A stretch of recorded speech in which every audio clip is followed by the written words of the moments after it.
Bonjour, nous sommes aujourd'hui devant vous pour vous présenter la licence automation robotique, licence qui est préparée par l'Université de Poitiers, qui est en partenariat avec nous, le pôle formation des industries technologiques.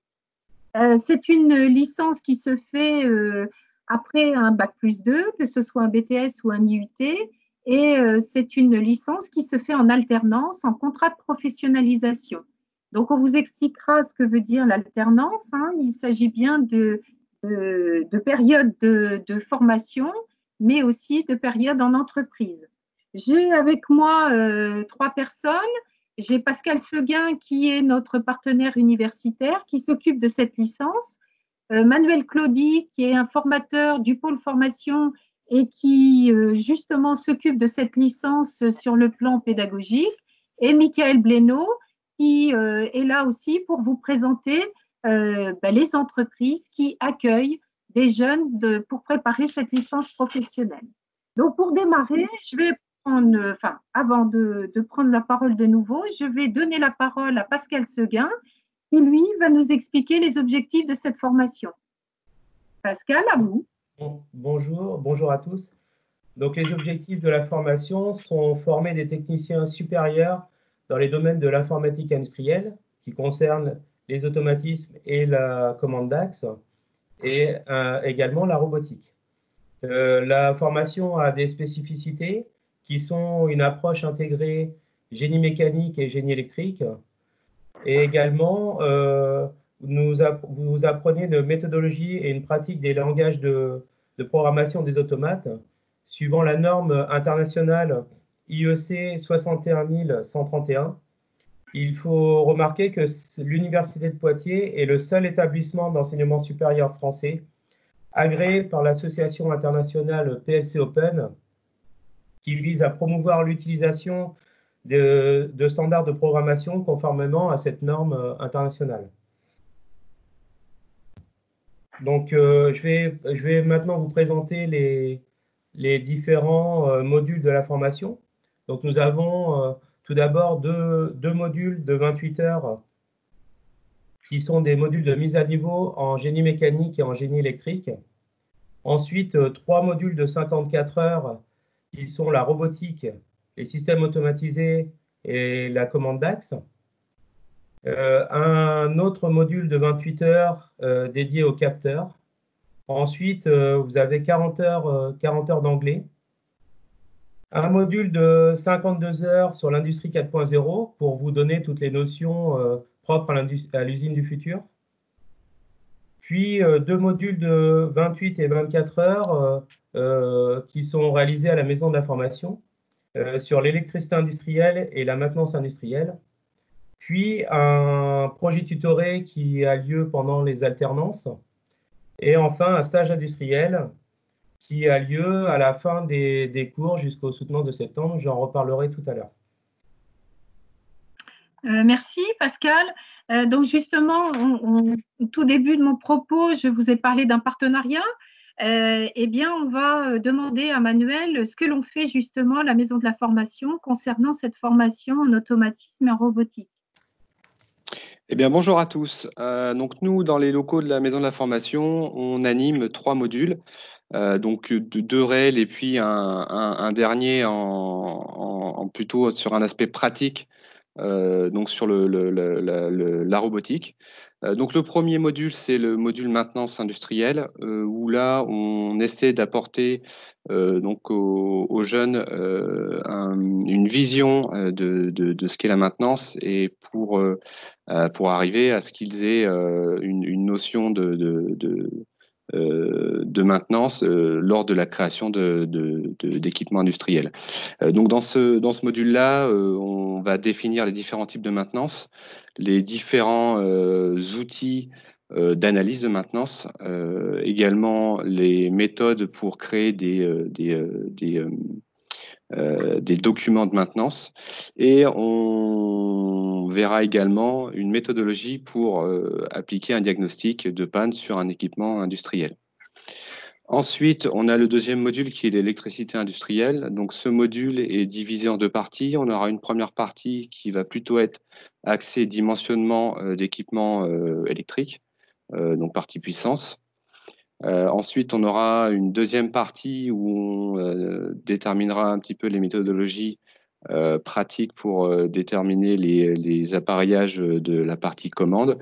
Et puis ensuite, donc on partira sur des cahiers des charges concrets où on demandera aux jeunes de définir et dimensionner les différents équipements partie puissance et partie commande et de réaliser les programmes automates pour mettre en application le cahier des charges.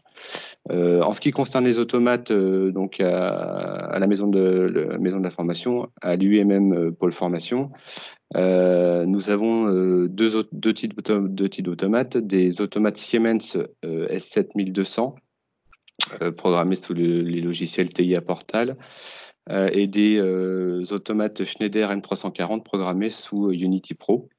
Et s'ajoute à la programmation d'automates de la programmation d'afficheurs, donc du S7 basique sous WinCC pour les Siemens, et puis des petits afficheurs des petits afficheurs Schneider programmés avec le logiciel Visio Designer. Et puis enfin, on a une troisième partie qui est la partie robotique. Donc là où c'est principalement donc des modules de travaux pratiques où on vous fait manipuler donc quatre types de robots différents même. On a donc deux types de robots KUKA, le KRC2 et le KRC4, un Stobli en CS8 et puis un Fanuc C70i. Donc l'objectif de ces travaux pratiques, c'est dans un premier temps de vous permettre de manipuler en mode manuel les différents robots, de faire des reprises de points par exemple, et puis dans la finalité, c'est d'arriver à vous faire des programmes assez simples de palettisation, des palettisations par exemple. Merci. Donc, après cette explication, je pense que Pascal, on peut peut-être parler des objectifs métiers, puisque cette licence, on le rappelle, est une licence professionnelle. Oui, alors pour information, à la rentrée 2020, ce sera la 13e promotion. Donc nous avons, avec l'expérience, bien ciblé les objectifs métiers qui sont techniciens, techniciennes en bureau d'études automatisme ou bien en maintenance des systèmes automatisés. Donc le premier représente 60%, le deuxième 40% à peu près des métiers que nous avons parmi les étudiants. Les entreprises qui recrutent sont gérées par la maison d'information. Oui, donc Michael peut peut-être nous en parler, puisque on l'a tout à l'heure rappelé, c'est une formation qui n'a de sens que si il y a une partie faite en université ou pôle formation et une partie en entreprise. Donc il vous faut signer un contrat de professionnalisation. Donc c'est Michael qui est en recherche des entreprises, mais vous pouvez aussi faire vos propres recherches. Donc, allez-y, Michael, expliquez. Ouais. Alors, bonjour à tous. Voilà, mon rôle, donc je suis conseiller en formation et mon rôle est de vous aider à trouver une entreprise. Les secteurs sont divers et variés. Vous pouvez postuler chez les constructeurs de machines spéciales, par exemple, les équipementiers automobiles, bien sûr l'agroalimentaire, les laboratoires pharmaceutiques, laboratoires cosmétiques, aéronautiques. Si vous voulez faire vos recherches seul, privilégiez une entreprise avec un bureau d'études automatisme. Au niveau de la robotique et de l'automatisme, vous allez forcément voir des choses en entreprise et au centre de formation qui peuvent être différentes. Comme l'a dit Manuel Claudie sur la partie robotique, vous pouvez en entreprise, par exemple, toucher du Yaskawa, de l'ABB. Est-ce que nous, par exemple, l'ABB, on ne l'a pas au centre de formation. Mais c'est ce qui fera la richesse de votre formation. Vous pouvez postuler dans toute la France, même si la formation est sur Poitiers, vous pouvez, si vous le souhaitez, postuler dans le nord, dans le sud, dans l'est, dans l'ouest de la France. Voilà. Il n'y a pas de barrière à cette formation au niveau des entreprises. Merci. Justement, pour l'entreprise, vous pouvez être parfois inquiet ou pas très bien préparé pour cette recherche, puisque vous pouvez arriver d'un DUT ou d'un BTS fait en initial. Donc, ça va être la première fois de votre vie que vous allez connaître l'alternance. Donc, on est là pour vous aider. Paul Brunet, qui va être conseillère en alternance chez nous, va vous prendre de A à Z. Dès que vous avez une réponse positive disant que vous êtes retenu pour cette formation, eh bien, on va vous accompagner pour construire votre CV si vous avez quelques difficultés à mettre en avant vos points forts, vos points faibles, mais surtout vos points forts. Et puis, comment aussi faire une lettre de motivation. Certains sont peut-être pas très à l'aise aussi pour mener à bien un entretien. Eh bien, Paul vous fera des simulations d'entretien jusqu'à ce que vous puissiez être performant et décrocher ce contrat.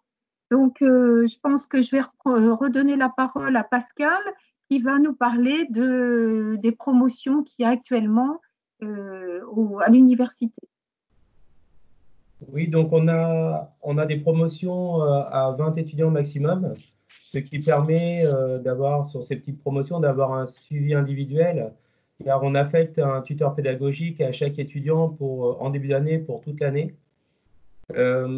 Au niveau des étudiants, ils viennent d'à peu près toutes les formations, dont les principales sont au niveau BTS, les BTS maintenance des systèmes, BTS électrotech, BTS RSA, et on a également des DUT G2I, et après certaines formations, du GMP, etc., qui sont moins courantes. Au niveau de l'organisation, l'année se décompose en deux parties. Une première partie alternance qui commence à la rentrée en début septembre et qui se termine fin mars. Pendant cette alternance, donc, il y a 14 semaines de cours, une alternance avec une alternance 2 semaines, 2 semaines. Puis, à partir de début avril jusqu'à fin septembre, les étudiants sont en entreprise pour réaliser un projet industriel qui donne lieu à des soutenances et un rapport de soutenance.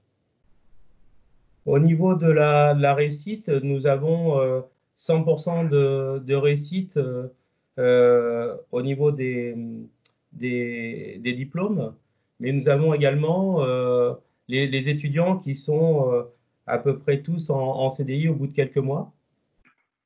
Et nous avons quelques reprises d'études dans des formations niveau ingénieur par apprentissage. Mais c'est à la marge. Si nous parlons du recrutement, donc nous faisons une sélection sur dossier. Puis, alors, il faut savoir que c'est un recrutement national. Il y a peu de formations en automatisme de terrain. Donc, c'est un avantage de venir dans cette formation. La préinscription se fait sur le site de la Faculté des sciences de Poitiers.